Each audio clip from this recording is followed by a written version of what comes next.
selon moi, il y a un élément fondamental au niveau thanatologique, c'est la versatilité ou la polyvalence, si on veut. C'est cette capacité, si on est capable de déterminer cette capacité qu'ont les gens de s'adapter à diverses situations, parce que souvent, malgré le fait qu'ils sont spécialisés en thanatopraxie, mais ils doivent quand même faire l'ensemble des opérations à l'intérieur d'un salon funéraire. Et puis, ils doivent avoir cette polyvalence-là. C'est surtout non pas seulement dans le fait de dire une polyvalence capable, dans la capacité d'exécuter la fonction A, la fonction B, la fonction C. C'est surtout d'avoir cette attitude dans la façon d'agir ou d'interagir, d'accepter cette polyvalence qui est très présente dans le domaine funéraire. Puis en plus, sur le même thème, au niveau de la versatilité, il n'est pas rare dans le domaine funéraire qu'on commence une tâche et puis qu'on soit interrompu à brûle-pourpoint parce qu'il y a une autre situation qui exige notre présence. Et puis, c'est dans ce sens-là, là, la versatilité, mais surtout dans l'attitude de l'individu à être capable de passer d'une fonction à une autre sans pour autant avoir la baboune ou la grosse gueule parce qu'on lui demande de faire une autre fonction. Le deuxième point, la deuxième attitude que je pense qui est très importante, c'est l'autonomie. C'est certain que ça doit être recherché par l'ensemble des employeurs, mais dans le domaine funéraire, c'est très important d'avoir des gens qui, lorsqu'ils sont qui assument une part de responsabilité, que ce soit dans la direction des funérailles, la rencontre des familles, la mise en niche de quelque chose ou juste tout simplement diriger une célébration en chapelle, bien, ça prend cette grande autonomie-là, cette capacité d'être en mesure de leur faire confiance puis d'assumer pleinement cette responsabilité-là. Essentiellement parce que souvent, c'est des gens qui sont un petit peu dans une période difficile de leur vie. Et puis, s'ils passent leur temps au téléphone ou insécure, ben ça va insécuriser les gens. Donc, il faut qu'ils soient autonomes, être capables de réagir rapidement, puis être capables de bien rendre service à leur famille, de bien servir leur famille. Puis l'élément central que j'ai gardé pour le dernier point, mais l'attitude fondamentale dans le travail d'un thanatologue ou d'une personne qui travaille dans le domaine thanatologique, c'est l'empathie. C'est une attitude qui est assez difficile à évaluer dans quelle mesure une personne va être empathique à l'autre, mais quand on dit empathique, c'est certain qu'il peut y avoir des choses assez simples comme être compatissant, vouloir offrir des condoléances, être près des gens, mais pour moi, ça va au-delà de ça. Ça va dans la capacité d'établir une relation aidante, même si parfois, c'est au-delà des mots, dans les gestes à faire, dans la façon de se tenir, dans la posture, dans la gesture, dans la façon d'approcher, la façon, le ton d'aborder les gens. Donc, puis ça, c'est dans la notion de relation empathique, parce que l'empathie, c'est pas juste le fait de dire « je suis compatissant à ta cause » ou « oui, bon, je comprends ce que vous vivez ».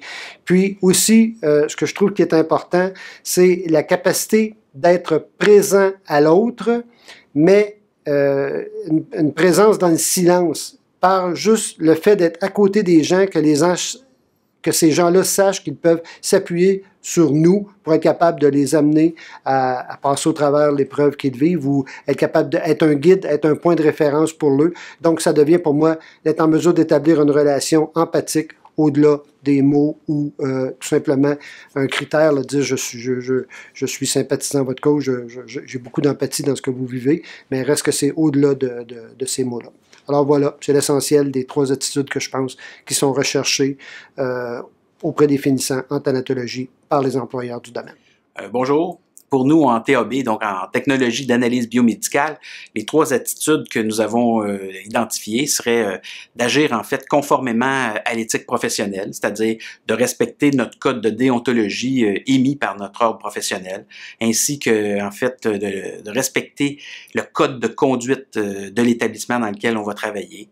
On a aussi identifié en fait travailler avec efficacité, c'est-à-dire développer son sens de l'autonomie, un esprit d'équipe ainsi qu'une bonne organisation de travail. Le 3e point qu'on a identifié serait de s'adapter aux changements, que ce soit de nature organisationnelle ou technoscientifique. Et lorsqu'on aura donc réuni ces 3 éléments-là, on pourrait donc avoir développé en fait la capacité d'exercer son jugement professionnel. Voilà. Une attitude importante pour un psychologue est l'empathie. On s'attend à ce qu'un psychologue soit capable de se mettre dans la peau de la personne en face de lui, de son client ou de son patient. Par exemple, si j'ai une patiente qui vient me voir et puis qui se demande si elle se fait avorter, elle est enceinte, ça s'est passé de façon non planifiée, puis elle hésite entre avorter ou garder l'enfant. Moi, je suis un homme, je peux pas porter d'enfant. Il va falloir que j'essaie de faire un effort pour me mettre dans sa peau puis comprendre son point de vue à partir de ce qu'elle vit. Donc, il va falloir que je l'écoute attentivement puis que je reformule puis que je reflète ses émotions, ses sentiments pour lui montrer que je comprends ce qu'elle vit. Une autre attitude importante pour un psychologue, c'est la rigueur scientifique. C'est de s'appuyer le plus possible sur des faits, sur la recherche, sur ce qui se discute dans le domaine de la psychologie, sur les études qui se font en psychologie puis qui appuient les données, les connaissances qu'on acquiert. La troisième attitude d'un psychologue qui est très importante à développer, c'est la considération positive inconditionnelle. Ça veut dire qu'on accorde de la valeur à la personne en face de nous, peu importe ce qu'elle va dire, peu importe ce qu'elle a fait. Un exemple extrême, ce serait si je travaille avec des criminels ou avec des gens qui ont commis des abus sexuels. C'est quelque chose que je condamne comme personne. Je condamne le geste. Mais si je veux pouvoir aider cette personne-là, il va falloir que je sois capable de faire la part des choses entre l'être humain qui est en face de moi, qui a souffert dans sa vie, qui a un vécu, qui a une valeur d'être humain, et les gestes qu'il a commis que je peux condamner. Donc, à la fois, je suis capable d'être chaleureux envers lui, d'être chaleureux envers l'être humain avec qui je parle, et en même temps, je peux ne pas être d'accord avec ce que lui a commis ou ce que lui pense. Ça me semble être 3 attitudes importantes pour un psychologue. Selon moi, les 3 attitudes qu'un employeur recherche pour un chimiste, la première, celle qui serait la plus importante, ce serait la rigueur. Peu importe l'endroit où un chimiste ou une chimiste va travailler, il va y avoir des protocoles à suivre, des méthodes à respecter. Et c'est assez important de respecter ces protocoles-là.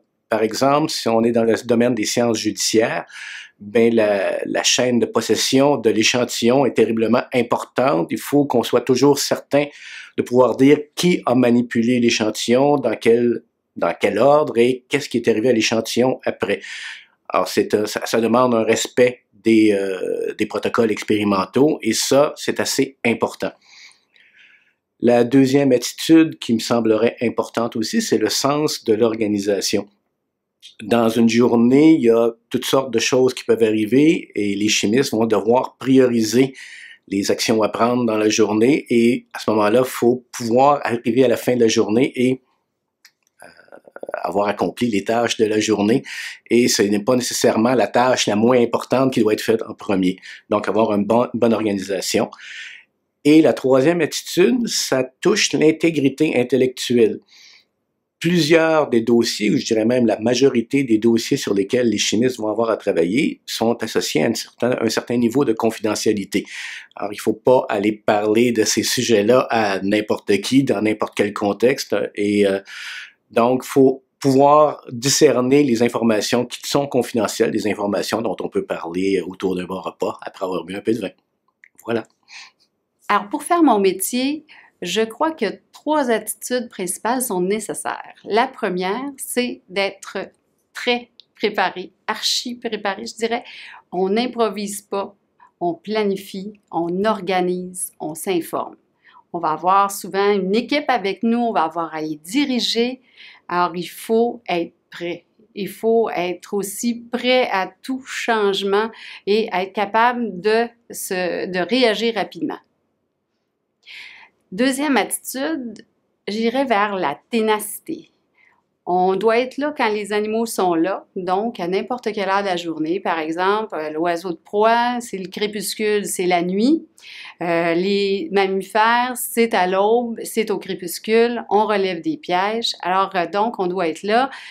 Qu'il pleuve, qu'il vente, qu'il neige, qu'il grêle.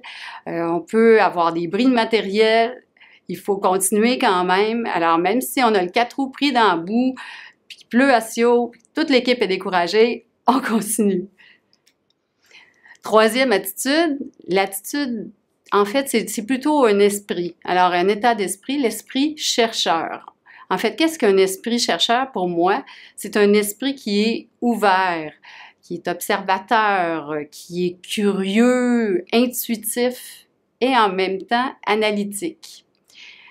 Il faut rester, en fait, à l'affût de tout ce qui se passe autour, même si ça sort un petit peu du cadre de recherche. Ce que ça va faire, c'est que ça va nous permettre d'aller plus loin et parfois même d'avoir quelque chose de tout à fait nouveau dans la recherche en cours. J'avais le goût de vous dire que les 3 qualités importantes, ça serait l'autonomie, l'autonomie et l'autonomie, mais sérieusement, je vais quand même vous en donner 3. Je pense que l'autonomie, c'est super important parce que les futurs techniciens vont travailler dans des villes.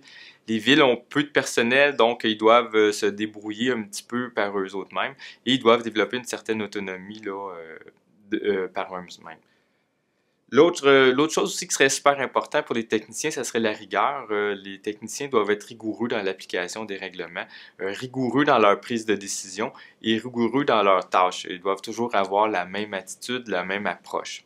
Et la dernière alternative le dernier choix qu'on pourrait avoir comme qualité, ça serait l'intégrité. Je suis convaincu que les gens doivent être intègres. Moi, j'ai travaillé pendant 26 ans dans une ville à titre de directeur d'un service d'urbanisme. Et puis, c'est super important de rester intègre et d'avoir une certaine crédibilité par rapport aux gens.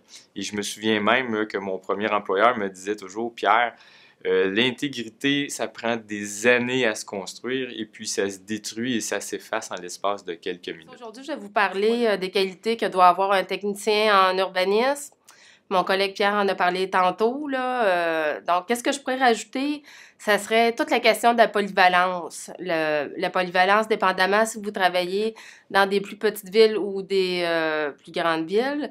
Donc, vous allez être appelé à faire un paquet de choses dans une journée, ce qui n'est pas routinier, là, émettre des permis de construction, aller faire des inspections à l'extérieur, rencontrer des citoyens. Et l'autre chose, c'est que vous allez rencontrer différentes personnes, des arpenteurs, des entrepreneurs, naturellement, vos politiciens. Alors, il y a une qualité qui est essentielle, je dirais, qui est la polyvalence.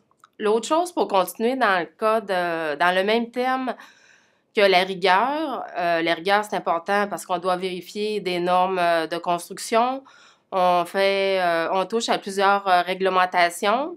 Donc, autre chose, c'est ça, rigueur au niveau de l'analyse et également au niveau de l'inspection, c'est ça, extérieure. Vous allez devoir faire différentes inspections, donc important d'être rigoureux. Une autre qualité qui est importante, c'est que vous devez mener plusieurs dossiers de front. Encore là, on touche à la polyvalence, mais savoir être bien organisé et c'est ça, vous n'aurez pas juste un dossier dans une journée.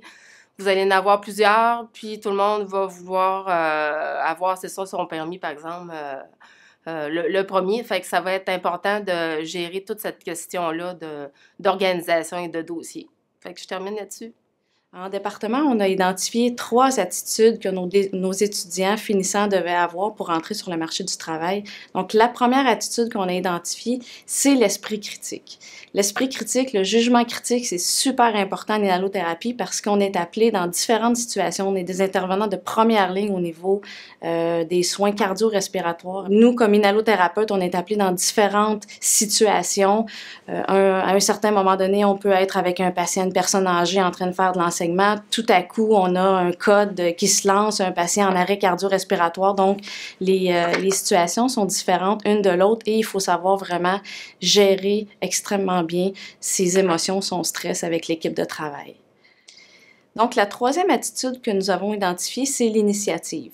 Donc, l'autonomie que les étudiants doivent développer parce que les inhalothérapeutes travaillent dans des situations d'urgence, dans des situations de vie ou de mort dans certains cas. Donc, l'étudiant ou l'inhalo doit être autonome dans les gestes à poser.